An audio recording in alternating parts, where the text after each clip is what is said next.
subur, bisa berbuah, dan buahnya bisa dinikmati bukan hanya buat pribadi yang menanam, tapi juga buat orang-orang sekitar, khususnya pasangan, keluarga, ya, anak keturunan, dan juga orang-orang sekitar kita. Nah, oleh karenanya, bagaimana caranya merawat amal soleh, ya, supaya bisa berbuah yang bagus. Nah, sependek yang saya pelajari, yang saya tahu, ya mohon izin ya, bukan untuk menggurui, tapi untuk berbagi ya, karena di sini ada guru-guru saya juga, sahabat-sahabat saya. Nah, mohon nanti koreksinya barangkali kalau ada yang keliru. Bismillah. Nah, jadi bagaimana caranya? Caranya ya sebagaimana yang Allah sampaikan di surah Fussilat ya, ayat 30 ya, kalau nggak salah, sebelah kiri atas ya, pojok atas itu kata Allah, a'udzubillahi minasyaitonirrajim, alladzina qalu rabbunallah, innal ladzina qalu rabbunallahu tsumma istaqamu tatanazzalu alaihimul malaikah alla takhafu wa la tahzanu wa absiru bil jannah allati kuntum tu'adun. Innal ladzina, sesungguhnya orang-orang yang qalu, mengatakan, Rabbunallah, ya, Tuhan kami, Rabb kami, ya, penjaga kami, pemelihara kami adalah Allah Subhanahu wa taala. Terus tsumma istaqamu, kemudian mereka beristiqomah, ya, melakukan ketaatan-ketaatan.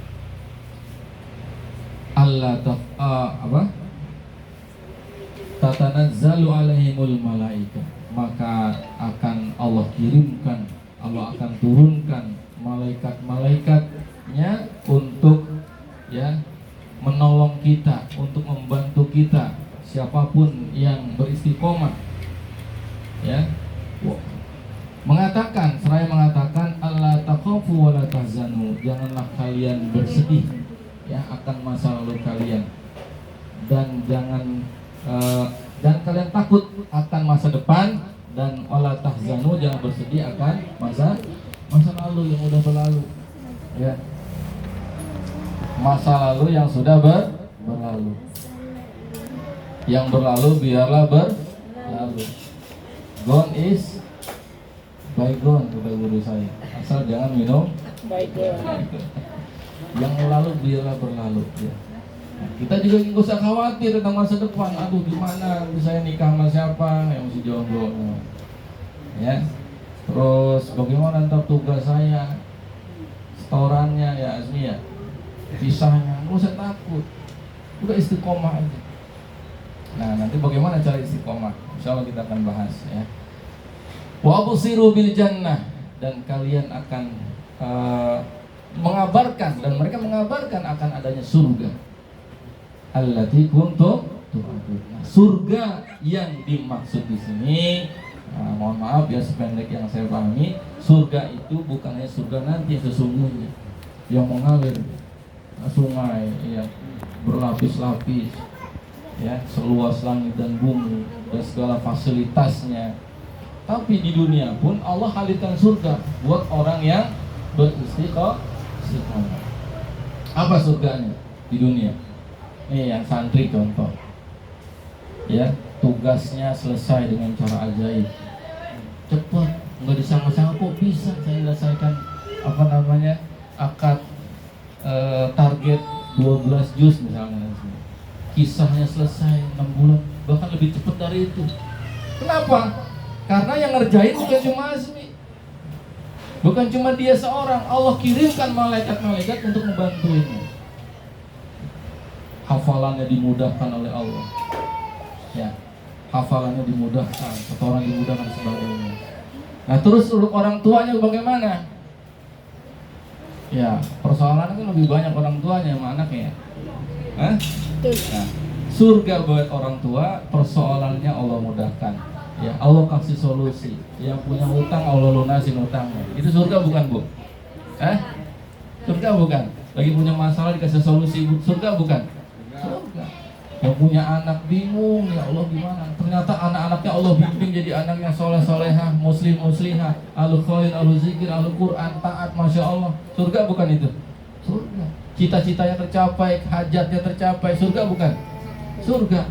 Nah, jadi surga yang dimaksud ini bukan surga nanti sesungguhnya, tapi surga di dunia pun Allah ya akan siapkan surga bagi orang-orang yang beristiqomah, insya Allah. Nah, bagaimana pertanyaannya? Ya, istiqomah itu. Istiqomah itu nggak mudah. Ya, istiqomah itu nggak mudah. Istiqomah itu apa ya? Dia butuh mujahadah, butuh perjuangan. Bisa tilawah 3 juz sehari mudah nggak? Mudah. Hah? Mudah. Dulu. Sekarang nggak dulu. Karena udah punya mujahadah dia. Nah, awal dipaksa kan, usah terus mujahadah. Nah, terus ada hal-hal yang terjawab di situ. Apa? Ya, ketika dia melakukan amal soleh ketaatan, contoh 3 juz sehari, itu ada pertanyaan yang terjawab. Apa pertanyaannya? Kenapa saya melakukan amal soleh ini? Udah terjawab belum? Kenapa saya harus menyelesaikan 3 juz sehari? Sebelum itu?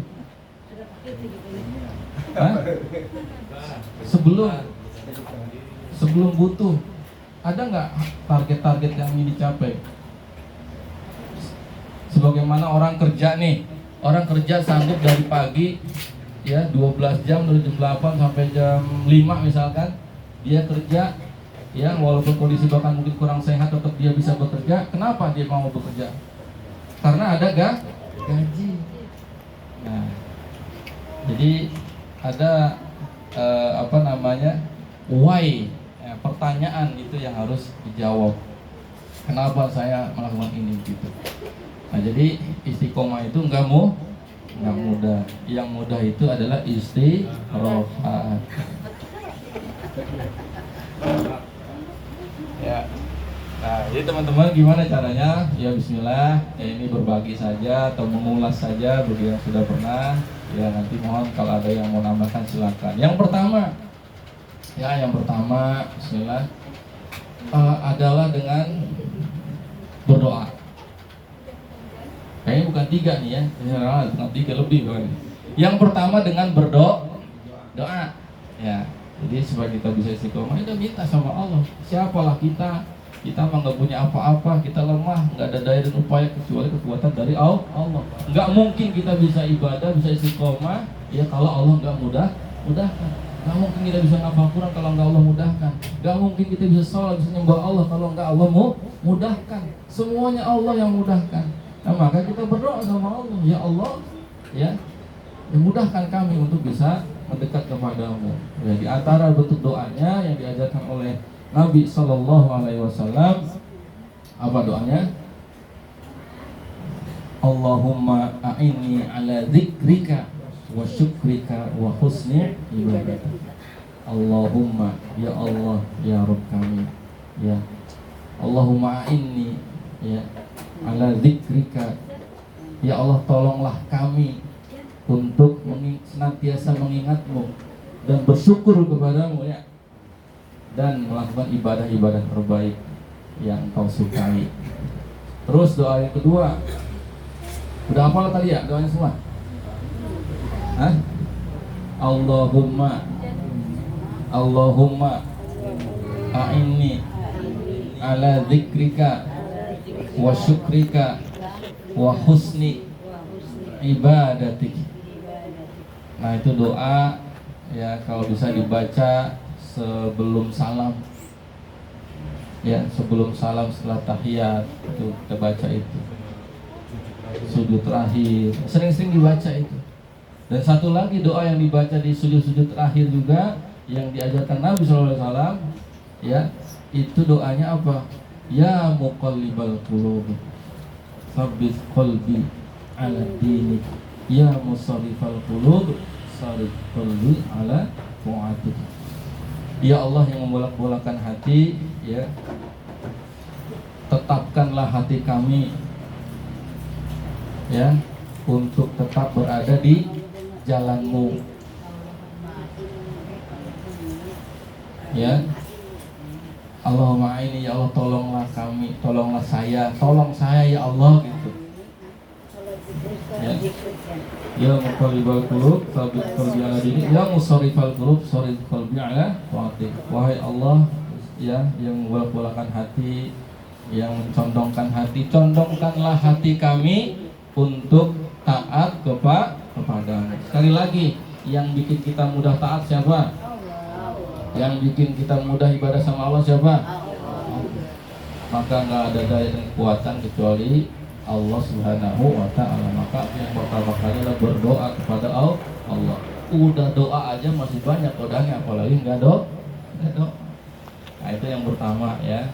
Jadi doanya itu nanti kalau butuh apa, ini bisa nanti di share nanti insya Allah. Nah, itu dibaca sering-sering doanya, terutama di sujud-sujud terakhir sholat, ya. Sebelum salam dibaca. Kita minta tolong sama Allah, ya Allah. Ya. Yang kedua setelah berdoa, apa namanya? Nah, berilmu. Ya. Yang kedua berilmu. Nah, jadi belajar berilmu.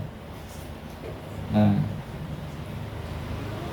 berilmu, di antara ilmu yang bisa kita pelajari adalah ilmu magnet rezeki. Nah, ya, kenapa? Karena itu bukan saya magnet rezeki, ya, artinya karena saya udah pelajari, ya, konten isi dari magnet rezeki itu, masya Allah, itu sebetulnya isinya Quran semua, ya, sunnah semua, cuma disederhanakan lah gitu. Nah, apalagi yang udah ikut TLMR, ya, Bowo, ya, TLMR gimana? Dahsyat. Oh, TLMR lengkap itu, ya. Bagaimana hubungan rumah tangga dipelajari di situ supaya sakinah sampai ke surga. Masya Allah. Ya, bagaimana mengelola pikiran, mengelola lisan, mengelola perasaan, hati, ya, keuangan bahkan kita itu bukan hanya manajemen hati gitu, ya, manajemen kolbu, manajemen pikiran juga sama. Itu harus sinkron semuanya. Nah, ya, jadi itu masya Allah, ya. Jadi belajar berilmu. Nah, ya, di antara bentuk ilmunya adalah ilmu magnet rezeki. Nah, ini ada ilmu yang apa namanya, jurus yang sangat favorit gitu, ya, selain perisai rezeki. Nah, siapa di sini yang mau cita-citanya tercapai?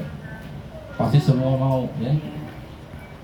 Siapa yang mau dimudahkan oleh Allah kehidupannya? Pasti semuanya mau. Azmi mau, Azmi? Ya, mau. Nah, maka, ya, di antara bentuk jurusnya, nah, ini diajarkan nggak di seminar, ini di training, ya. Nah, selain yang pertama kali sebagai pondasinya adalah lepaskan semua perisai.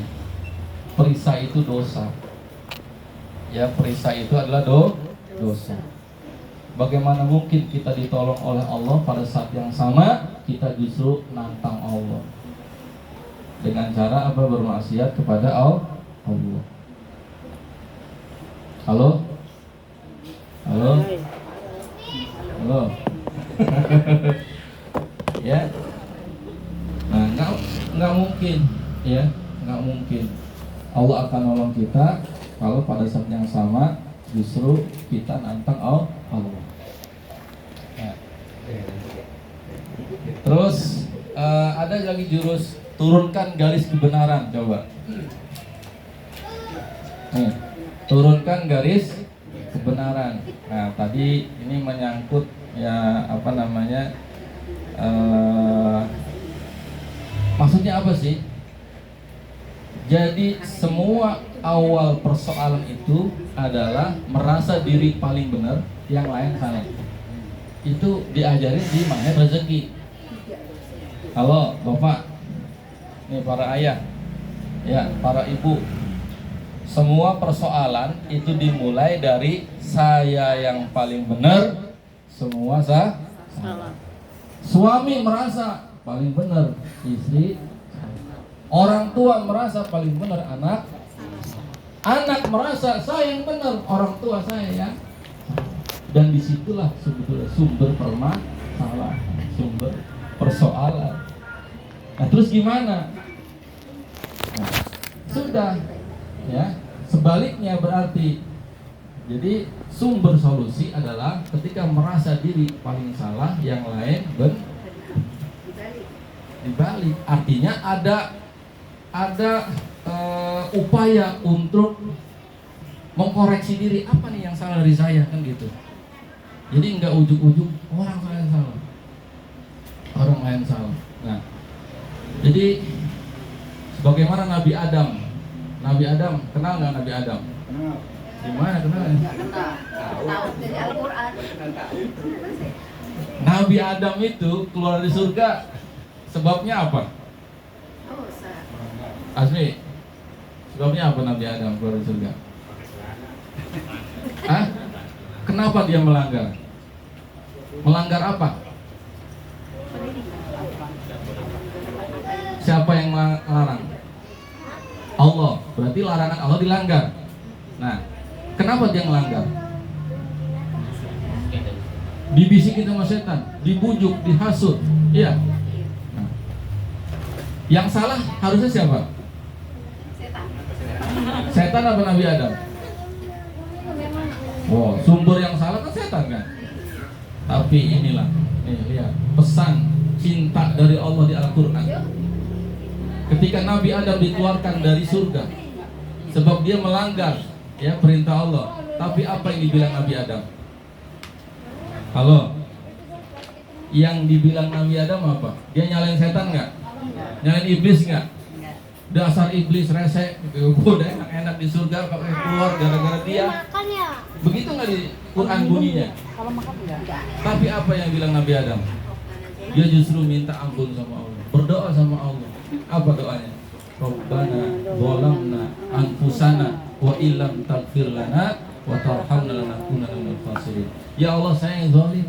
Enggak nyalain iblis sama sekali. Emang udah salah dia mah, nggak disalahin juga. Iya. Oh iya, warnanya hijau. Bapak saya yang salah,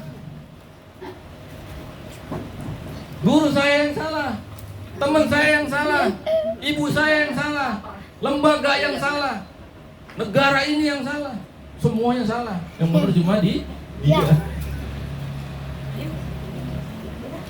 Halo? Hai.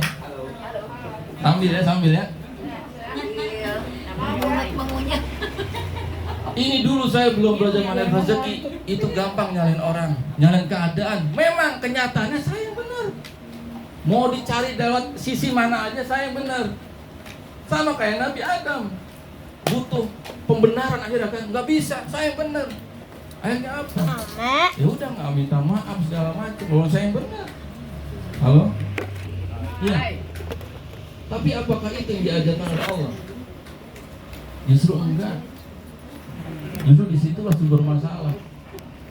Ya, terkungkung terus di situ. Nggak kelar-kelar akhirnya persoalan. Ya. Tapi begitu kita ngaku salah, kita minta maaf, terus memperbaiki diri, justru disitulah solusi. Ya. Akui salah. Dan materi ini, mohon maaf ya, materi ini kalau ada orang tua, pasangan, tuh, ntar pulang dan begini. Tadi denger nggak? Usah bilang kayak gitu. Saya yang salah. Jangan ngaku bener terus. Umi aku salah dong. Kata uminya, Abi itu yang aku salah tuh. Kata anaknya, tuh nak, denger nggak tadi apa kata Soja Juli itu? Kita harus ngaku salah. Udah kamu sebagai anak aku salah aja sama orang tua. Nggak begitu. Ya, materi ini buat kita, bukan buat siapa-siapa, bukan buat pasangan, bukan orang lain, buat anak, buat kita sendiri. Kita yang salah. Coba kalau begini, Mah, maafin ya Mah, Papa yang salah. Oh, enggak. Mama yang salah, Papa. Masya Allah. Coba kalau begitu. Panjang urusan. Jadi lagi dah.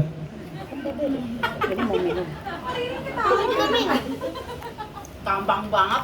Ah? Begitu jadi. Oh, iya. Jadi begitu ya. Yang lain mah jadi. Yang lain. Nah, begitu. Ambil aja. Pun demikian orang tua gitu. Nah, ya. Apa namanya? Kalau ada anak bermasalah nih, atau pasangan bermasalah, udah bilang aja begini. Nah, ya, atau ayah gitu kan. Apapun yang ayah lakukan, apapun yang Abi lakukan, dengan cara apapun, ini ilmu di mana rezeki yang diajari di training tuh. Sehingga apa? Kita tuh bisa berlapang dada, menerima segalanya itu enak gitu, jalan hidup tuh enak gitu. Jadi nggak nuntut ini harus begini. Kapan kita mau bahagianya? Iya. Maka sampaikan mau siapapun ya, pasangankah ya. Aku mana? Kalau misalnya pasangan Sampai Islam, kemana, Mil? ya apapun yang ayah lakukan dengan cara apapun, itu urusan ayah sama Allah. Ayah mau maksiat kek, mau ngapain kek, mau ngomel-ngomel kek, mau marah-marah kek, terserah ayah. Itu urusan ayah sama Allah. Urusan ya, urusan mama, urusan umi adalah menjadi istri yang terbaik buat ayah, menjadi ibu yang terbaik buat anak-anak, berbakti ya, pada suami ya, dengan cara yang Allah sukai ya. Minimal apa? Minimal mendoakan ya, mendoakan suami. Ya Allah, muliakan suami saya, muliakan dia, bagian dia, tinggikan derajatnya ya Allah. Jadi jangan sampai ya kayak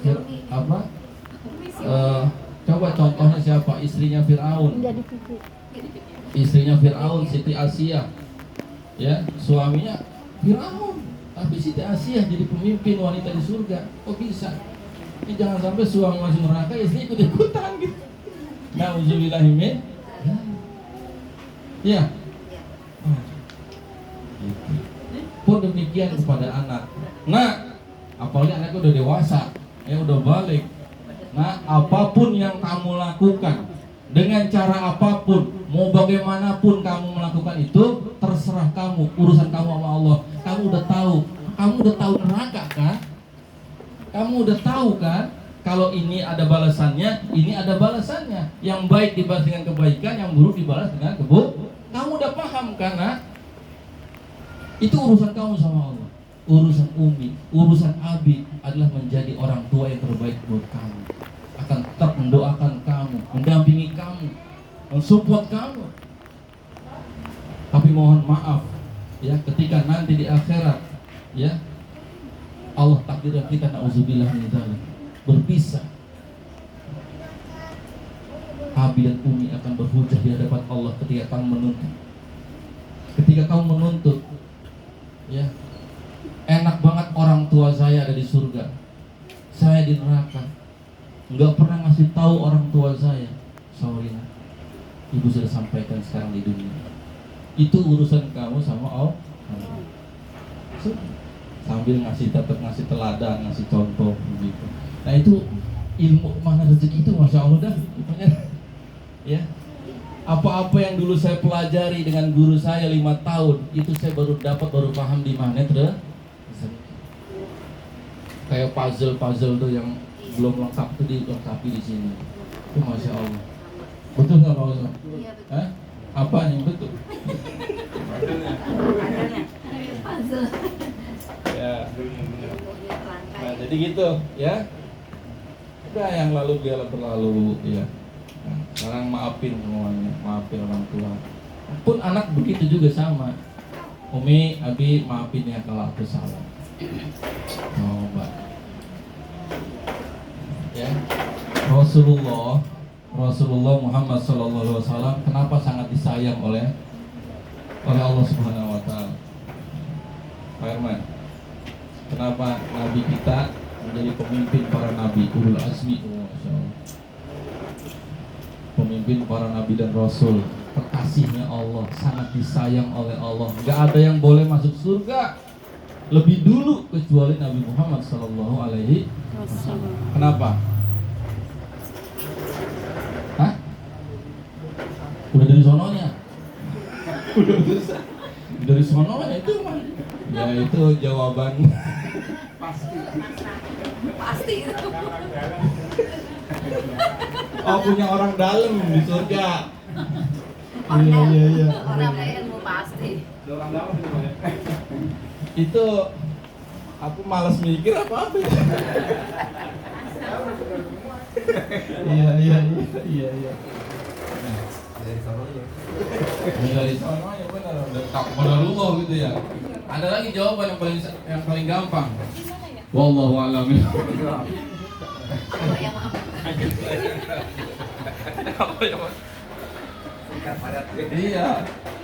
Singkat padat bener.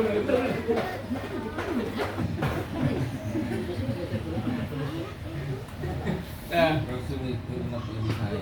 Iya. Kenapa? Karena Rasul itu punya sifat pemaaf.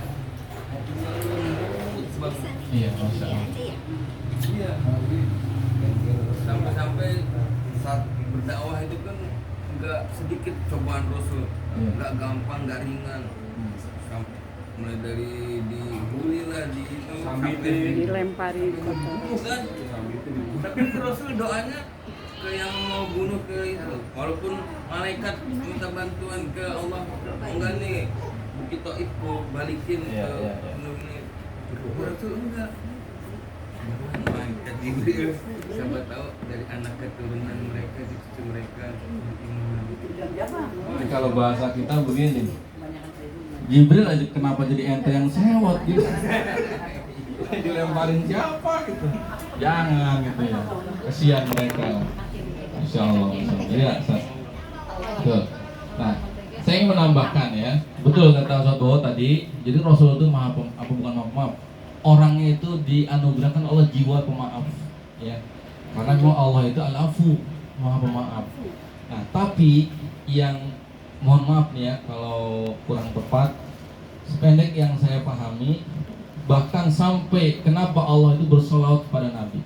Ada satu syariat ya yang Allah syariatkan kepada kita ya, kaum muslimin, orang beriman, yang Allah sendiri itu melakukan itu.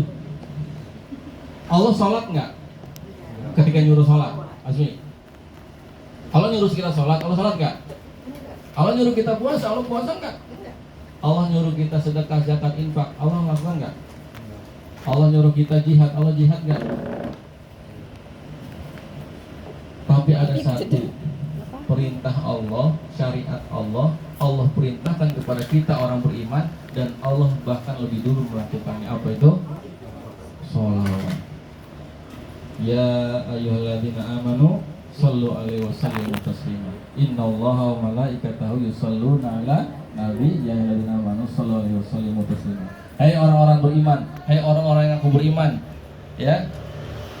Sesungguhnya aku ini ya bersolawat kepada Nabi. Aku dan para malaikatku bersolawat kepada Nabi. Maka bersolawatlah kalian kepada Nabi. Nah, kenapa sampai kayak begitu? Allah bersolawat kepada Nabi lebih dulu. Ya, nah mohon izin ya menambahkan, karena Rasulullah Sallallahu Alaihi Wasallam ada satu yang bikin Allah tuh cinta banget sama Nabi, suka banget sama Nabi, sayang banget sama Nabi, karena Nabi senantiasa merasa bersalah di hadapan Allah. Oleh karenanya Nabi senantiasa minta ampun kepada Allah, bertobat kepada Allah, nggak kurang dari 70 sampai 100 setiap hari. Hah? Iya, buat kita. Iya, karena apa? Kita banyak dosa. Dosanya udah nggak kehitung. Nah, Nabi yang nggak punya dosa tapi masih tetap merasa bersalah, bersalah. Sudah dijamin surga. Dijamin. Coba, Nabi Adam dia minta ampun sama Allah karena bikin dosa.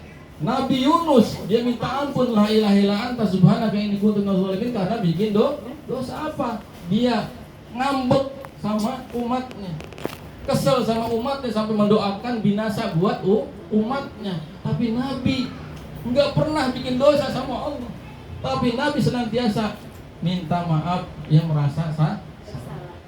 Nah, maka ini jurus komunikasi ya yang sangat powerful, sudah teruji, terbukti. Dan kalau ada orang konsultasi ini, keluarga itu sudah merasa salah. Pernah ada orang tua yang datang ke saya konsultasi anaknya, wah, apa yang pertama? Merasa salah di hadapan Allah dulu, minta ampun sama Allah. Yang kedua, ya sebagaimana di surah Ali Imran 159 tuh, fa bima rahmatin minallah linta lahum, ya walau kunta fadhan ghalidhal qalbi. Ya, jadi dengan rahmat Allah kamu berlemah lembutlah, hai Muhammad, ya, buat kita juga gitu. 159 Ali Imran, lemah lembutlah gitu. Terus ya, lemah lembut aja masih ada kemungkinan orang itu nggak suka sama kita, apalagi kasar. Kita udah lemah lembut aja, Nabi kurang apa gitu, masih ada yang nggak suka sama Nabi, apalagi Nabi itu kasar. Nah, kita sebagai umatnya kalau mau orang tunduk sama kita, anak sebagainya, itu lemah lembut. Nah, maka ketika ada orang tua yang tadi itu, yang anaknya gitu, anak saya nggak bisa diatur, disuruh masuk pondok mama. Saya tanya, saya kasih ayat itu, iya saya kasar ternyata ya selama ini. Padahal dia udah melakukan amal luar biasa, tahajudnya ini istighfar, kok anak saya kayak begini gitu. Nah, setelah lemah lembut apa? Apa lagi? Minta ampun ya. Hah? Wasyawirhum, belum. Ghalidho qalbi. Terus Bermusyawarahlah dengan mereka. belum musyawarah. Minta ampun dulu. Minta ampun. Seandainya kamu bersikap keras Ya.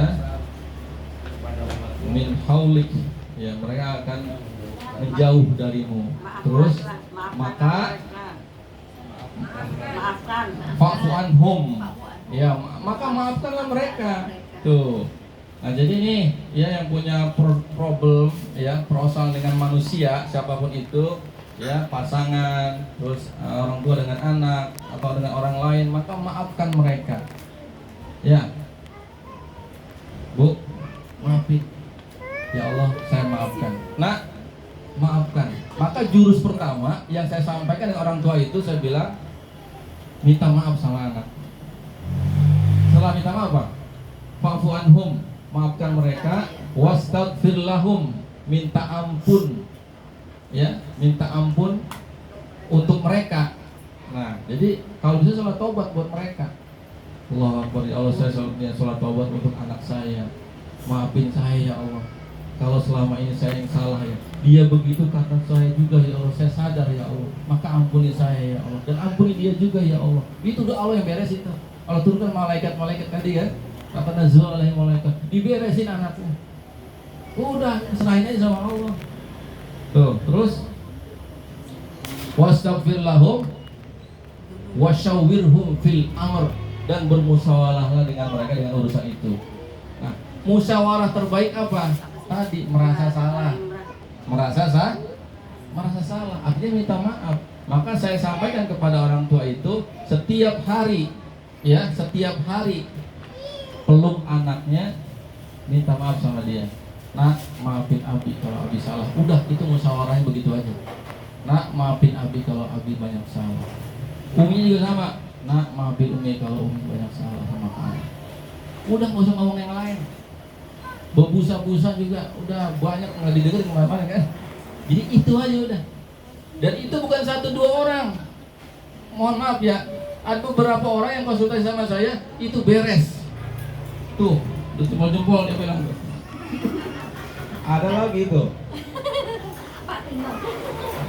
di Bogor, ya, santrinya anaknya santri rumah Quran, penghafal Quran, istrinya masya Allah luar biasa. Siapa ibu itu? Yang matanya kurang awas itu, Berlin Sarah ya. Ustaz, suami saya Ustaz, anaknya pada ngapal Quran, itu jadi santri, hafal 30 juz. Masih aduh, disuruh baik. Bapaknya, padahal anaknya pada ngapal tuh. Akhirnya anaknya ikut-ikutan. Kalau udah jadi santri, udah lulus di RTM, udah selesai 30 juz. Ikut kajian sama, ilmunya sama. Apa saya bilang? Tuh 159, hadiah dari Allah, pesan cinta dari Allah, baca, amalin. Cuma satu hari dia bilang begini, Abi, maafin Umi ya kalau Umi ada salah, banyak salah sama Abi. Anaknya dikumpulin satu-satu dipelukin, maafin Umi ya kalau disalah. Pada bengong semuanya, kenapa bini gua gitu? Kenapa Umi nih, kenapa nih? Tapi besok berubah, nggak perlu disuruh. Suami langsung ke masjid gitu aja. Yang bikin berubah siapa? Hah? Allah. Selama ini beda ya, sebelumnya istrinya tuh marah-marah. Be, sholat apa Be? Azan itu Be. Apa mah? Nah sholat, nah kamu kan kamu santri, ya Allah buat apa kamu di pesantrenin gitu kan? Ujung-ujungnya jadi begini. Ya Allah sedih, ngomong tuh berbusa-busa nggak didengerin. Tapi begitu dia minta maaf, nah maafin Umi ya kalau Umi ada salah, banyak salah sama kamu. Itu anak akhirnya mikir, kenapa ya? Harusnya saya yang salah. Nah, ini jurus luar biasa dah pokoknya. Ngaku salah, itulah kenapa Nabi SAW sangat disayang oleh Allah. Bahkan ada ya satu anak yang ini sering saya sampaikan di training, itu ada orang tua, ya ini kan sebagian ada yang belum ikut training ya, seminar juga belum makanya. Ada orang tua sebelum saya ikut Mana Rezeki, ya itu nggak gampang ngasih tahu dia. Tapi begitu saya tahu ilmu garis kebenaran ini, bahkan bukan saya nyampein di training, Pak, ya anak saya Pak, ini gimana? Kenapa emang Bu? Saya subuh-subuh mau berangkat ke Bandung, ya mau jenguk anak saya, itu dia telepon, saya udah gak semangat lagi buat hidup. Subuh-subuh ditelepon saya. Kenapa emang? Belum jadi trainer saya. Itu anak saya mau nikah Pak yang pertama. Lah bagus saya bilang, nikah. Emang kenapa nikahnya? Nikahnya sama sesama jenis Pak. Itu dia yang bikin nangis. Anak saya kan perempuan Pak, nikahnya mau perempuan juga. Halo. Itu gimana? Saya harus ngapain? Saya udah gak semangat buat hidup. Coba. Itu kalau nggak segera ditangani gimana? Hah? Nggak semangat buat hidup Bu? Iya benar. Gimana? Kalau nggak segera ditanganin? Hah? Nyari tali, nyari pisau, nyari apa aja lah. Sedangkan saya mau berangkat ke Bandung. Tapi di awal untuk menguatkan dia dulu sementara, ya istilahnya obat apa namanya? Iya. Jadi tenang dulu lah. Ya sama, harus dibangun keimanannya. Ya bahwa semua ini adalah takdirnya Allah. Takdirnya Allah adalah yang terbaik. Dan Allah Maha Sayang. Allah nggak akan salah gitu yang ngasih ujian buat hambanya. Dan semua ujian itu kita pasti mampu. La yukallimullahu nafsan. Itu sementara. Terus saya bilang mohon maaf Bu, kalau Ibu saya mohon maaf kalau untuk ngobrol banyak saya nggak bisa. Nah, dan kalau ngobrol telepon juga nggak nyaman karena saya mau berangkat ke Bandung. Terus kalau Ibu harus datang ke tempat saya, kita ngobrol sepanjang jalan nanti saya ke Bandung juga kayaknya nggak mungkin karena saya mau berangkat sekarang. Maka apa yang saya sampaikan, alhamdulillah waktu itu ada seminar Magnet Rezeki. Ya udah saya bilang Bu, ini ada acara bagus. Ibu datang deh, insya Allah di sana ada solusinya. Apa acara yang Magnet Rezeki? Nah, kalau nggak dapat solusi baru kita ngobrol. Nah, setelah dia ikut seminar, terus kemudian dia ikut training besoknya 2 hari dia ikut, dan di situ ada jurus yang namanya turunkan garis kebenaran, dipraktekin sama dia. Tapi sebelum jurus itu ada jurus-jurus sebelumnya, ya perisai rezekinya dia lepas dulu gitu, minta ampun sama Allah dulu, baru turunkan garis kebenaran. Selama ini dia marah-marah mulu sama anaknya, maka anaknya sudahlah nikah sama perempuan juga. Yang kedua dia kabur dari rumah, sekarang tinggal di Bali katanya, dan dia pindah agama Katolik. Itu yang bikin dia nggak sanggup lagi buat hidup. Dulu kalau saya belum kenal mana rezeki, nanganin kayak begini Bu, berjam-jam, ngobrol, belum tentu paham. Kalaupun paham belum tentu mau ngikutin. Emang harus begitu, coba. Udah capek-capek ngomong gitu. Oh. Hai. Ya, tapi apa Masya Allah. Ya, itu orang tua akhirnya dia narapin itu, dia telepon anaknya. Nah, apapun dia tanya kabar dulu. Gimana kabar kamu? Baik Bu, dia bilang gitu. Bahkan satu lagi, dia sudah nikah sama perempuan juga sejenis, kemudian tinggal di Bali, pindah agama dan enggak mau lagi diaku sebagai anaknya. Kenapa? Sudahlah Bu, saya pengen bebas, saya mau pindah agama aja. Islam terlalu banyak aturan. Ya, saya pengen bebas. Ya, saya mau nikah sama yang saya sukai, perempuan yang saya sukai. Ya, dan ibu kalau nggak suka sama saya, nggak usah anggap lagi saya sebagai anak. Tuh. Akhirnya ditelepon si anak itu. Ya, setelah itu training. Beberapa hari kemudian dia ditelepon, Nak, maafin ibu.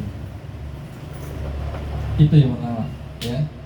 Kamu mau melakukan apapun dengan cara apapun terserah kamu, itu urusan kamu sama Allah. Mau menikah sama si jenis silahkan, itu urusan kamu sama Allah. Dan ibu minta maaf yang sebesar-besarnya kepada kamu, karena ibu sadar kamu begitu itu karena peran ibu juga. Ibu terlalu sibuk ya urusan yang lain, ya akhirnya nggak ingat sama kamu, pendidikan kamu, agama kamu, sehingga ibu yang salah. Maafin ibu ya. Ibu tetap akan mendoakan kamu supaya kamu ya kembali kepada fitrah kamu, menjadi anak yang soleh, supaya kita solehah, supaya kita bisa kumpul nggak cuma di dunia tapi sampai ke surga. Anaknya nangis, ibu nggak salah, saya yang salah Bu, minta maaf. Akhirnya anaknya pulang, udah nggak dibalik lagi. Tuh, semudah itu, sesimpel itu. Kita merasa paling benar. Kamu nih udah dikasih contoh sama bapak sama abi, kok nggak ngikutin juga sih? Kurang apa? Nah, kurang maaf. Ya, kurang maaf aja.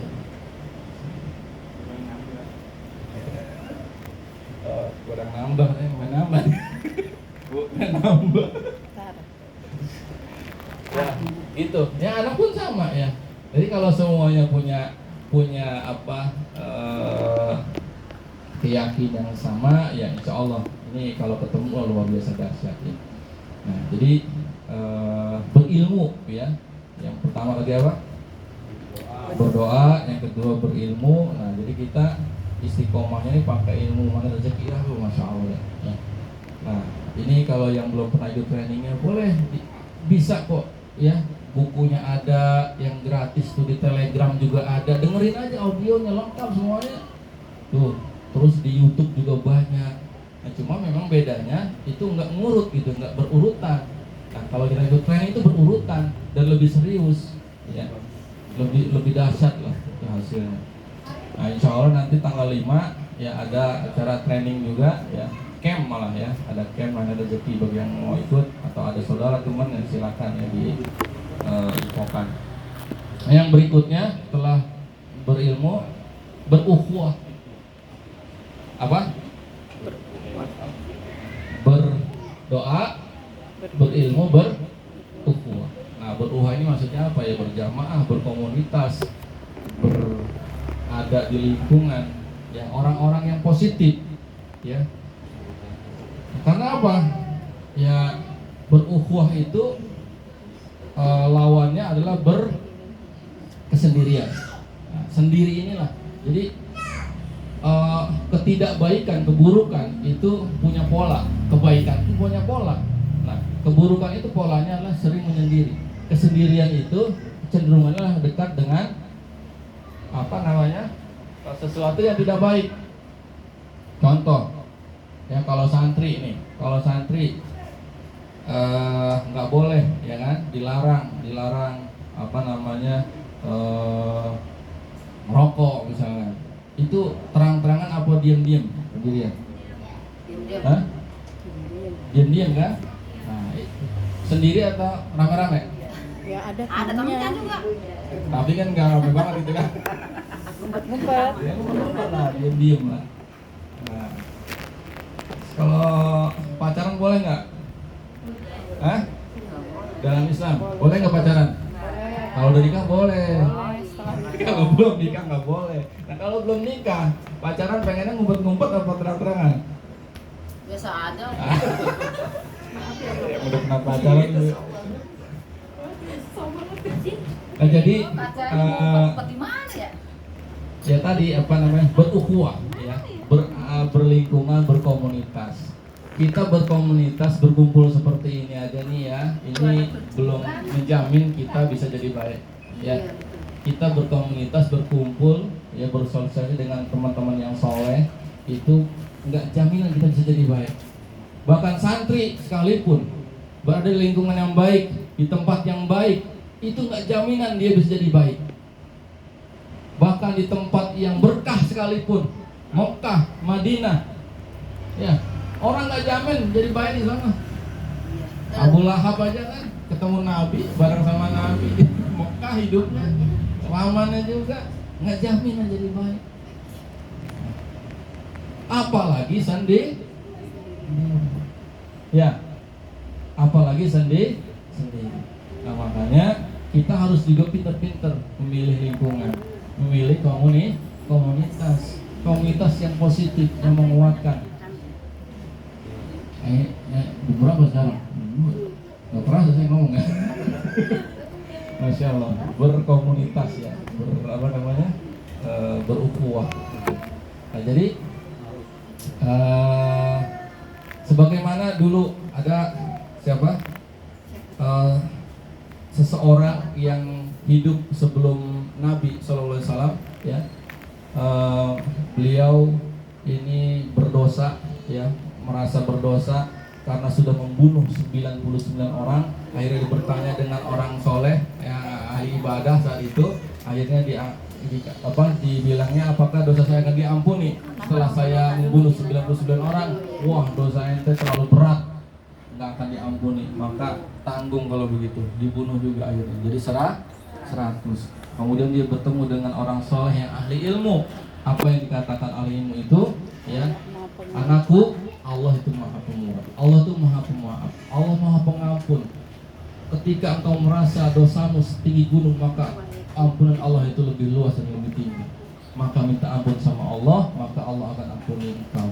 Tapi ingat, ya, sebab-sebab engkau seperti itu kenapa? Ya, karena tempat engkau berada itulah yang menyebabkan engkau menjadi seperti itu. Lingkungan teman komunitas itu yang membawa kamu seperti ini, betul? Iya. Kalau engkau suka ngudut, halo? Nih, orang yang senang ngudut ada di sini. Ngaku. Berada di lingkungan orang-orang yang nggak suka. Kira-kira betah nggak dia lama-lama ngudut? Uring-uring. Nggak betah. Ya, ngopi-ngopi. Nah, tapi ada lingkungan ini ngudut semua, dia nggak ngudut sendirian. Gimana? Nggak betah. Pak, Kabur. aduh, nggak akan betah. Itulah lingkungan luar biasa. Ya, Asmia, maka pilih lingkungan. Ya, nah, jadi berukhuwah itu luar biasa. Ya, kita berkomunitas saja belum tentu ya, nggak jaminan kita jadi baik, apalagi kita sendiri. Maka ya kita minta sama Allah, berdoa lagi sama Allah ya. Ada satu doa lagi tuh yang diajarkan oleh Nabi Sallallahu Alaihi Wasallam, Allahumma arinal haqqo haqqo warzuqna tiba'ah wa arinal batila batila warzuqna. Sudah apa Azmi? Nah, itu dipahami dengan cuma di lisan. Ya Allah, tunjukkanlah aku yang benar itu benar, dan mudahkanlah aku untuk mengikutinya. Bimbing aku, mudahkan aku, dan berikan kekuatan kepadaku ya Allah untuk bisa mengikuti kebenaran itu. Dan tunjukkanlah aku yang salah, yang batil itu batil, yang salah itu salah. Dan berikanlah aku kemudahan, bimbingan, kekuatan untuk menjauhinya. Sekali lagi kita nggak ada daya upaya untuk melakukan sesuatu tanpa izin dari Allah. Nah, yang berikutnya apa? Nah, di dalam komunitas itu juga termasuk apa? Kan enak kalau belajarnya kita berilmu bareng-bareng, berguru bareng-bareng gitu kan. Nah, itu komunitas enaknya di situ.